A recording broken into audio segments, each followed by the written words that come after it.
जी good morning. आज ये आखिरी लेक्चर देखिए इसके ऊपर, फर्स्ट चैप्टर के ऊपर। इसमें से 11 नंबर का आएगा। पीडीएफ मैं आपको पहले ही भेज चुका हूँ। कल आपको सेक्शन फार्मूला बताया। सेक्शन फार्मूले में क्या होता है, दो पॉइंट्स के कोऑर्डिनेट्स दिए होते हैं, कोई पॉइंट उसको किस रेशो में डिवाइड करता है, m1:m2। तो इसके जो इस पॉइंट के कोऑर्डिनेट्स निकालना हमारा मेन काम होता है। उसका फार्मूला होता है m1x2 + m2x1 / m1 + m2 और y coordinate m1 y2 + m2 y1 / m1 +। External में ये पॉइंट बाहर होता है, m2 का साइन बदल देते हैं तो ये इंटरनल फार्मूला हो जाता है। फिर तीसरा मिडल पॉइंट फार्मूला आपको मैं बता रहा था। मिडल पॉइंट फार्मूले में रेशो 1:1 हो जाती है, क्योंकि इतना इधर होता है इतना ही राइट में होता है। तो ये 1:1 m1 m2 की वैल्यू 1 हो जाती है। तो ये मिडल पॉइंट फार्मूला हमारा बन जाता है x1 + x2/2 y1 + y2/2। This is very important formula. y1 + y2 है, दोनों के x कोऑर्डिनेट्स को ऐड करना है, दोनों को y कोऑर्डिनेट्स को।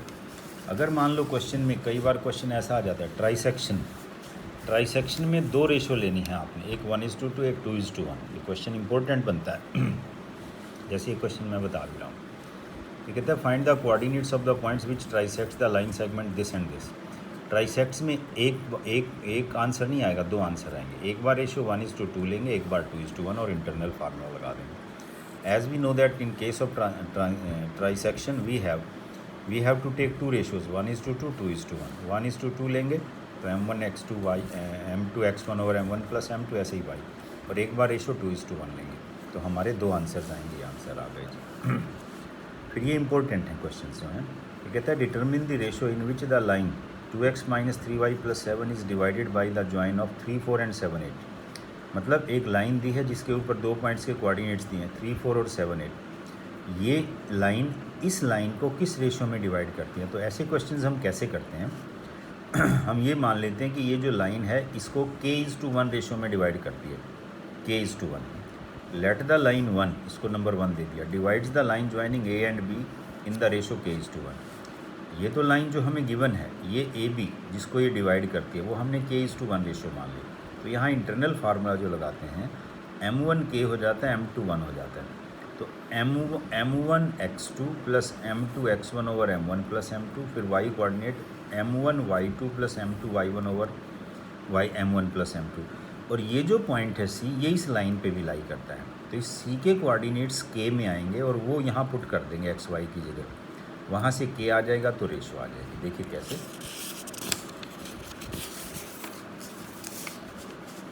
ये हमने इंटरनल फार्मूला लगाया। इंटरनल फार्मूला लगाया तो C के कोऑर्डिनेट्स आ गए 7k + 3 / k + 1, 8k + 4 / k + 1। लेकिन ये पॉइंट हमारी इक्वेशन नंबर 1 पे भी लाई करता है। तो x की जगह ये और y की जगह ये पुट करेंगे। k + 1 यहाँ एलसीएम आ गया, इसको सिंप्लीफाई करके हमने सॉल्व किया तो k की वैल्यू 1/3 आ गई। रेशो हमने k:1 माना है, तो k तो 1/3 आया, 1/3:1, 3 से इधर मल्टीप्लाई कर दें तो हमारा आंसर 1:3 आ गया। आगे देखिए, ये अगला क्वेश्चन दिया है, the two vertices of a triangle are 3 - 5 and 6 10 - 2। The two vertices are, ये दिया है जी, the two vertices of a triangle are 3 - 5 and 10 - 2। If the centroid is this, find the third vertex. हमने सेंट्रॉइड के coordinates का formula पढ़ा है, x1 + x2 + x3/3 y1 + y2 + y3/3।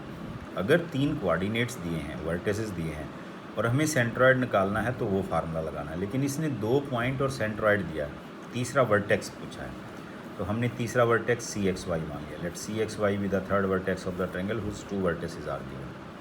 ये ट्रायंगल हमें दी है, A और B जो दिए हैं वो ले लिए और CXY ले लिया। हमें सेंट्रॉइड के कोऑर्डिनेट्स भी दिए, और सेंट्रॉइड का हमारा फार्मूला हमें आता है x1 + x2 + x3/3 y1 + y2 + y3/3। तो जब आप सेंट्रॉइड का फार्मूला लगाएंगे, दो तो कोऑर्डिनेट्स पता हैं और तीसरा xy पता है, तो ये फार्मूला हो गया 3 + 10 + x/3 - 5 - 2 + y/3 ये। लेकिन हमें सेंट्रॉइड के कोऑर्डिनेट्स दिए हैं, सेंट्रॉइड के कोऑर्डिनेट्स हमें दिए 2 - 1। तो इन दोनों को जब इक्वेट करेंगे, इसको 2 के बराबर और इसको -1 के बराबर, और सॉल्व करेंगे तो हमारे पास x और y की वैल्यूज़ आ जाएंगी। x आ गया -7, y आ गया 4। तो जो थर्ड वर्टेक्स आया वो हमारे पास -7 4 आ गया। अब आगे देखिए question, if -1 3 1 -1 and 5 1 are vertices of a triangle, find the length of medians. Median की डेफिनेशन मैंने आपको बताई थी जब सेंट्रॉयड बताया था, तो मीडियन की डेफिनेशन बताई थी, point of intersection of the medians is called centroid. ये हमें 3 वर्टेक्स दिए हैं, ये लाइन इसके मिडल पॉइंट पे मीट किया, ये लाइन इसके मिडल पॉइंट पे, ये लाइन इसके मिडल पॉइंट पे, ये जो मीडियन, इनको मीडियंस कहते हैं। हमें इनकी लेंथ्स निकालनी है। अगर AD मीडियन है तो D इसका मिडल पॉइंट है, B मीडियन है तो EAC का मिडल पॉइंट है, और CF मीडियन है तो FAB का मिडल पॉइंट। पहले हम मिडल पॉइंट्स के कोऑर्डिनेट्स निकालेंगे मिडल पॉइंट फार्मूले से, फिर AD पे डिस्टेंस फार्मूला लगा देंगे, BE पे और CF पे, हमारा आंसर आ जाएगा। As we know that median is that line which meets the middle point of opposite side, तो DEF जो हैं, ये जो पॉइंट्स हैं, ये इन लाइंस के मिडल पॉइंट्स हो गए।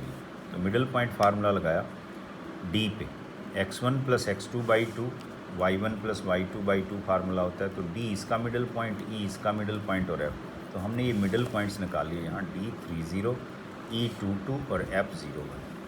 अब इस ट्रायंगल में हमारे पास मिडल पॉइंट्स आ गए साइड्स के। अब तो डिस्टेंस फार्मूला सिर्फ लगाना है। By applying distance formula, ABC हमें दिए थे, ये मिडल पॉइंट फार्मूले से निकाल लिए 3 पॉइंट। अब हमें लेंथ मीडियन की निकालनी है। AD पे डिस्टेंस फार्मूला लगाओ, B पे डिस्टेंस फार्मूला लगाओ, CF पे डिस्टेंस फार्मूला लगाओ। जब आप ये डिस्टेंस फार्मूला लगाएंगे, x2 - x1 whole square plus y2 - y1 whole square का अंडर रूट, सिंप्लीफाई किया, ये 5 आ गया। B पे ऐसे ही डिस्टेंस फार्मूला लगाया, ये √10 आ गया। CF पे डिस्टेंस फार्मूला लगाया, ये हमारा 5 आ गया। तो हमें मीडियंस की लेंथ निकालनी थी। इस क्वेश्चन के लिए पहले तो हमें ये पता होना चाहिए कि मीडियन होता क्या है, मिडल पॉइंट फार्मूला आना चाहिए। तो इस क्वेश्चन में कुछ है ही नहीं, फिर डिस्टेंस फार्मूला सिर्फ पता नहीं। अगला क्वेश्चन देखिए, ये कहता है find the incentre of the triangle whose vertices are given. ये 2018 में आया है। इन सेंटर का फार्मूला आना चाहिए, सेक्शन फार्मूला आना चाहिए आपको, और फार्मूले में सिर्फ आप वैल्यू पुट करेंगे तो आंसर आ जाएगा। देखिए क्या होता है, इन सेंटर जो है वो इंटरनल बाइसेक्टर्स होता है एंगल्स का। ये ABC हमें वर्टेक्स दिए हैं। A के सामने की साइड को स्मॉल a कहते हैं, B के सामने की साइड को स्मॉल b कहते हैं, और C की सामने की साइड को स्मॉल c कहते हैं। तो BC पे डिस्टेंस फार्मूला लगाएंगे तो A आएगा स्मॉल a, इस पे डिस्टेंस फार्मूला लगाएंगे तो स्मॉल b आएगा, और इस पे डिस्टेंस फार्मूला लगाएंगे तो स्मॉल c आएगा। As we know that coordinates of the incenter of a triangle whose vertices are given, ये तो हमें फार्मूला आता है जी। अगर AX1 y1 BX2 y2 CX3 y3 अगर हमें वर्टिसेस दिए हैं, तो इन सेंटर का फार्मूला होता है AX1 + BX2 + CX3 / A + B + C, AY1 + BY2 + CY3 और A + B + C। और ये जो स्मॉल ABC होते हैं, जो साइड BC है उसकी लेंथ को स्मॉल a कहते हैं, CA साइड की लेंथ को स्मॉल b कहते हैं, और AB साइड की लेंथ को स्मॉल c कहते हैं। First we find the values of ABC by distance formula. Distance formula लगाएंगे, ABC की वैल्यूज़ आ जाएंगी। A BC लेंथ है, BC पे डिस्टेंस फार्मूला लगाया 8, B जो है वो CA लेंथ है, इस पे ये 6 आ गया, और AB स्मॉल c लेंथ है, ये 10 आ गया। ABC आ गई, कोऑर्डिनेट्स हमें पता है, फार्मूले में वैल्यू पुट कर दें, AX1 + BX2 + CX3 / A + B + C, AY1 + BY2 + CY3 और A + B + C। सिंप्लीफाई किया, इसको सिंप्लीफाई किया तो ये आ गया जी 144/24 और 0/24, ये 6 पे कट गया, ये 0। तो इन सेंटर के कोऑर्डिनेट्स आ गए हमारे पास 6 0। अब देखिए 3 चीज़ें हैं इसमें। एक, सबसे पहले सरगम सेंटर बताया, फिर सेंट्रॉयड बताया, अब इन सेंटर बताया। ज़्यादातर 8 नंबर का क्वेश्चन इन्हीं के ऊपर आता है। इससे अलग जो आ सकता है वो ये आ सकता है कि ट्रायंगल को इक्विलेटरल प्रूव करना है, आइसोसेलेस प्रूव करना है, राइट एंगल प्रूव करना है, अगर कोलिनियर प्रूव करना है एक लाइन में, फिर 4 साइड की फिगर के लिए स्क्वायर प्रूव करना आ सकता है, पैरेललोग्राम, रोम्बस, रेक्टेंगल, वहाँ भी डिस्टेंस फार्मूला। तो इस पूरे चैप्टर में आपको इन सेंटर, सेंट्रॉयड और सकम सेंटर के फार्मूले याद करके डिस्टेंस फार्मूला और सेक्शन फार्मूला अगर आपको लगाना आता है तो ये आपका 11 नंबर का आएगा। ये यूनिट आपकी ख़त्म हो गई। अब मंडे को आपको फिर स्ट्रेट लाइन के चैप्टर का मैं आपको भेज दूँगा, इसमें से 10-11 नंबर का आता है, तो इसको आप बहुत ध्यान से करिए। मंडे को फिर स्ट्रेट लाइन का मैं पूरा चैप्टर की PDF बना के आपके पास भेज दूँगा, फिर धीरे धीरे उसको एक्सप्लेन कर देंगे। इतना करिए आज। Thank you very much.